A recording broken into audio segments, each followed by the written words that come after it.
Hello students, welcome to M12। आप लोगों को सबको पता है कि आपके MVPP और NMMSS के स्कॉलरशिप एग्ज़ाम्स होने वाले हैं। इन स्कॉलरशिप एग्ज़ाम्स में आपके डिफरेंट सेक्शंस आने वाले हैं। उन सेक्शंस में से एक सेक्शन आपका जनरल नॉलेज का सेक्शन है, यानी कि जीके के कुछ क्वेश्चंस आएंगे, उनको आपको करना है। तो आज हम जीके के क्वेश्चंस का ही सेक्शन लेने वाले हैं। तो आज हम जीके के क्वेश्चंस करेंगे, उन्हें मैं पढ़ती हूँ और उसके बाद हम आगे बढ़ेंगे। क्वेश्चन हमें आपका है, Ibn Battuta was a 14th century traveller from.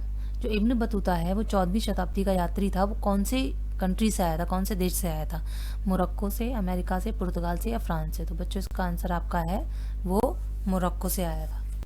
Question number 2 है आपका, who was the last powerful Mughal ruler. जो मुगल साम्राज्य के आपके राजा हुए थे उसमें जो सबसे लास्ट था वो मुगल साम्राज्य का आखिरी राजा कौन था? तो इसका आंसर है आपका, ऑप्शंस देख लेते हैं, शाहजहां, औरंगजेब, मोहम्मद शाह रंगीला और बहादुर शाह जफर। तो इसका आंसर है आपका वो था बहादुर शाह जफर। अगला क्वेश्चन है, Akbar was only dash years old when he became emperor. Akbar शासक बने उस वक्त उनकी उम्र क्या थी? 16 साल, 14 साल, 13 साल या 12 साल? तो बच्चों जब अकबर राजा बने उस वक्त वो 13 साल के थे। क्वेश्चन नंबर 14 है, Tulsidas composition Ramcharitmanas written in dash language. Tulsidas ने जो रामचरितमानस लिखी थी वो किस भाषा में लिखी गई है?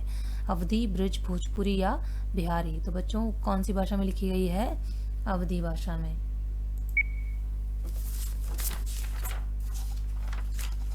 क्वेश्चन है, इसमें आपको मिलान करना है। उन्होंने आपको 4 ऑप्शन इधर दिए हैं, 4 ऑप्शन उधर दिए हैं। ये टीपू सुल्तान, रानी चन्नम्मा, नवाब वाजिद अली शाह और बहादुर शाह जफर, और लखनऊ, दिल्ली, मैसूर और कित्तूर। तो हमें ये पता है टीपू सुल्तान जो थे वो मैसूर के राजा थे, रानी चन्नम्मा कित्तूर की थी, वाजिद अली शाह लखनऊ के थे और बहादुर शाह जफर दिल्ली में राज करते थे। तो इसका ऑप्शन क्या है? पहले का आंसर होना चाहिए सी के साथ। ये देखिए ऑप्शन नंबर 2 है हमारा। Option number 2 मिलाइए।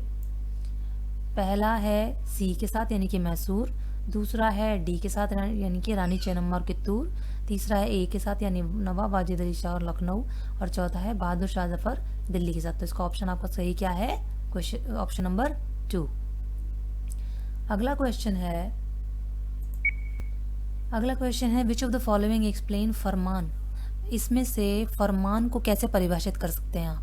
और रॉयल एडिक्ट और रॉयल ऑर्डर एक शाही आदेश है, हुंडी है, मर्सेंटाइल कॉन्ट्रैक्ट लेटर वाणिज्यिक संविदा पत्र है, या फिर इनमें से कोई नहीं है? तो बच्चों फरमान का मतलब आपने कई जगह सुना होगा। फरमान का मतलब होता है एक शाही आदेश। जब भी एक रॉयल ऑर्डर दिया जाता है उसको फरमान कहते हैं। Who led the revolt of 1857 in Bihar. जो 1857 का विद्रोह था उसकी कमान बिहार में किसने संभाली थी? ऑप्शन है आपके, महारानी लक्ष्मीबाई, जमींदार कुंवर सिंह, बिजरिस कद्र और अवंतीबाई लोधी। तो इसका आंसर है आपका जमींदार कुंवर सिंह। उन्होंने बिहार में 1857 के विद्रोह की कमान संभाली थी। बाल गंगाधर तिलक के विषय में निम्नलिखित में से क्या सत्य है? What is the truth about बाल गंगाधर तिलक? पहला है, gave the slogan freedom is my birth right and I shall have it. उन्होंने नारा दिया, स्वतंत्रता मेरा जन्मसिद्ध अधिकार है और मैं इसे लेकर रहूंगा। He criticize the politics of prayers, निवेदन की राजनीति की आलोचना की, या बोथ 1 और 2 दोनों हैं, या इनमें से कोई नहीं है? तो इसका आंसर है आपका बोथ 1 और 2। उन्होंने नारा भी दिया था और साथ में निवेदन की राजनीति की आलोचना भी की। Poverty and un British rule book was written by. Poverty और अन ब्रिटिश रूल जो पुस्तक है वो किसने लिखी थी? महात्मा गांधी ने, दादा भाई नौरोजी ने, बदरुद्दीन तैयब जी ने या सरदार पटेल ने? तो बच्चों वो लिखी थी दादा भाई नौरोजी ने। Option number 2।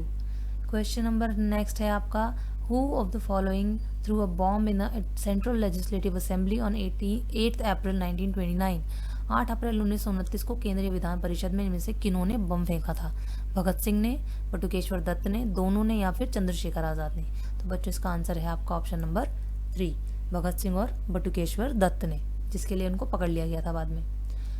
नेक्स्ट क्वेश्चन है, निम्नलिखित में से कौन सा कार्य संसाधनों के संरक्षण में सहायक है? Which of the following support conservation of resources? Given resources time to get renewed, संसाधनों को उनके नवीकरण के समय देना। नॉट रिसाइकलिंग द रिसोर्सेज, संसाधनों का पुनर्चक्रण ना करना। नॉट यूजिंग इट केयरफुली, संसाधनों को सतर्कतापूर्वक उपयोग ना करना, और not conserving them for future, संसाधनों को भविष्य के लिए ना बचाना। अब देखो, संसाधनों को भविष्य के लिए ना बचाना भी गलत है, सतर्कतापूर्व उनका उपयोग हमेशा करना चाहिए, तो ये ऑप्शन भी गलत है, और पुनर्चक्रण भी हमें रिसाइकलिंग सिखाई जाती है, वो ना करना भी गलत है। तो इसका सही आंसर क्या है? संसाधनों को उनके नवीकरण के लिए समय देना, ये उनके संरक्षण में सहायक होता है। क्वेश्चन नंबर नेक्स्ट, आपका नेक्स्ट क्वेश्चन है, among the following methods which is the most appropriate to reduce soil erosion on the steep slopes. जो खड़ी पहाड़ियाँ होती हैं, जो तीव्र ढालें होती हैं, खड़ी पहाड़ियाँ जिनको कहते हैं, वहाँ पर अगर मृदा अपरदन रोकना हो तो मृदा अपरदन रोकने के लिए सबसे अधिक उपयुक्त विधि कौन सी होती है? ऑप्शन है आपके इसके, shelter belts of trees, terrace farming, mulching और कंस्ट्रक्टिंग डैम्स, यानी कि वृक्षों की रक्षा मेखला, वेदिका फार्म, मल्च बनाना या बांध बनाना। तो इसका आंसर है आपका वेदिका फार्म, यानी कि टेरेस फार्मिंग, यानी कि उनके पूरे किनारों पर जो है वो पौधे लगा देना। पौधे लगाना सबसे ज़्यादा महत्वपूर्ण और उपयोगी माना जाता है। नेक्स्ट क्वेश्चन है, India is the largest producer and exporter of which of the following minerals. निम्नलिखित में से किन खनिज के उत्पादन एवं निर्यात में भारत विश्व में प्रथम स्थान पर है? तांबा, मैंगनीज, बॉक्साइट या अब्रक। तो बच्चों इसका आंसर है आपका ऑप्शन नंबर 4, अब्रक। अब्रक को जो है वो इंडिया सबसे ज़्यादा प्रोड्यूस भी करता है, सबसे ज़्यादा बनाता भी है और सबसे ज़्यादा निर्यात भी करता है।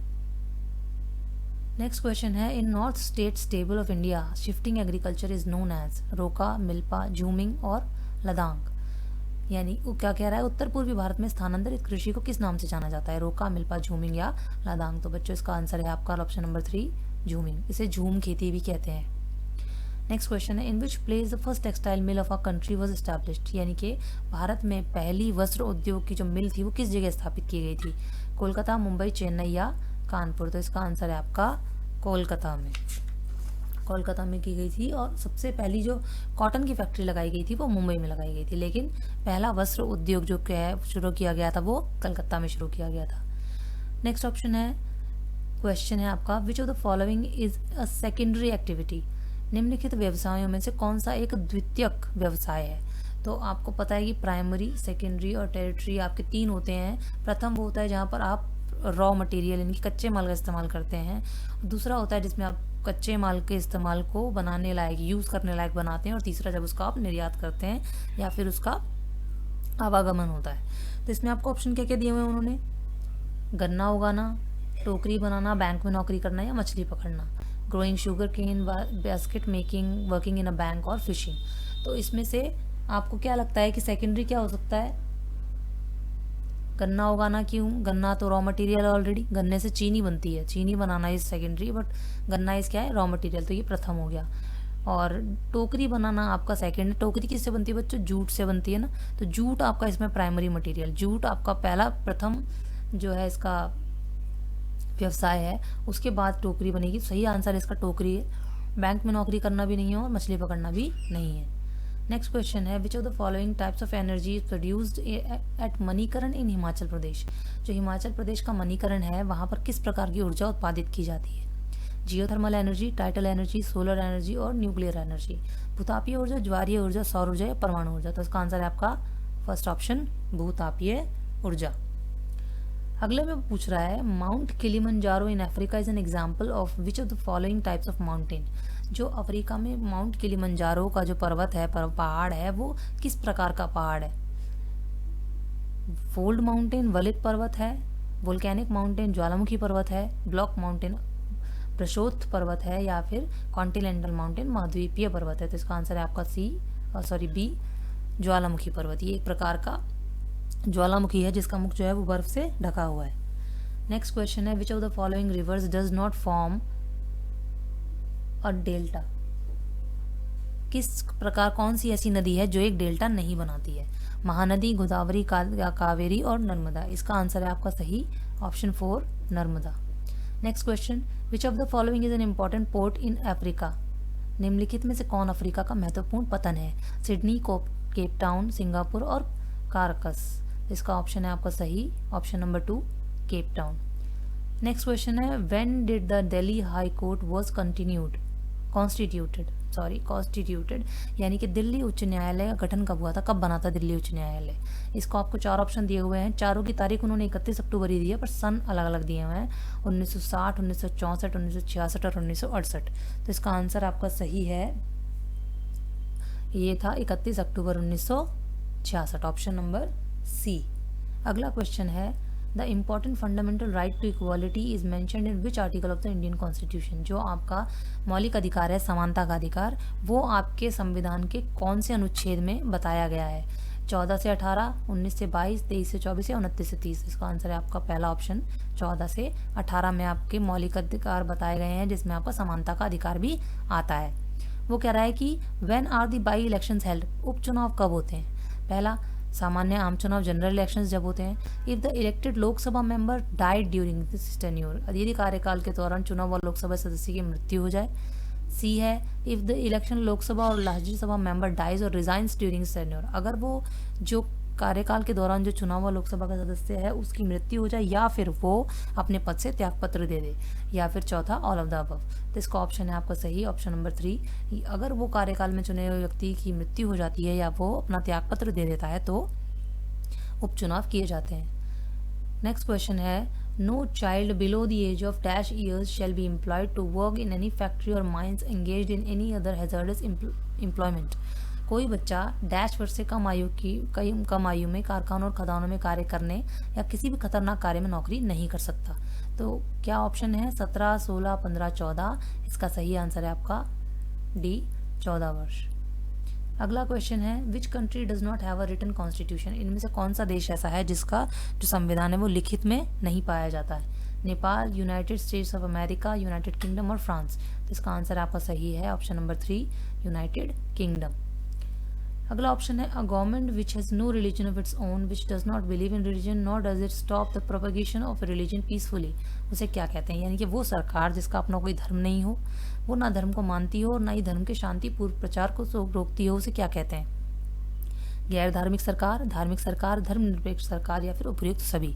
बच्चों, आप सब जानते हो हमारा भारत एक धर्मनिरपेक्ष राज्य, धर्मनिरपेक्ष देश है। धर्मनिरपेक्ष का मतलब क्या होता है कि देश किसी एक धर्म को नहीं मानता है, सभी धर्मों में बिलीव करता है और किसी भी प्रकार के धर्म के प्रचार प्रसार को रोकता नहीं है, बढ़ावा भी नहीं देता है किसी एक धर्म को और किसी भी धर्म के प्रचार प्रसार को नहीं रोकता। तो इसका आंसर क्या है आपका सही, ऑप्शन नंबर 3, धर्मनिरपेक्ष राज्य, धर्मनिरपेक्ष सरकार। नेक्स्ट क्वेश्चन है, for which of the following a citizen can directly go to high court. ऐसा कौन सी चीज है, किस अधिकार के उल्लंघन के दौरान कोई भी नागरिक है सीधा आपका उच्च न्यायालय में जा सकता है? मौलिक कर्तव्य, मौलिक अधिकार, राजनीतिक अधिकार और सामाजिक अधिकार। इसका सीधा सा आंसर है बच्चों ऑप्शन नंबर 2, मौलिक अधिकार। किसी भी प्रकार का अगर नागरिक का मौलिक अधिकार का उल्लंघन किया जाता है तो वो सीधा उच्च न्यायालय में अपील कर सकता है। नेक्स्ट क्वेश्चन है, पहली बार ईवीएम का प्रयोग कब किया गया था? 2007, 2004, 2003, 2001।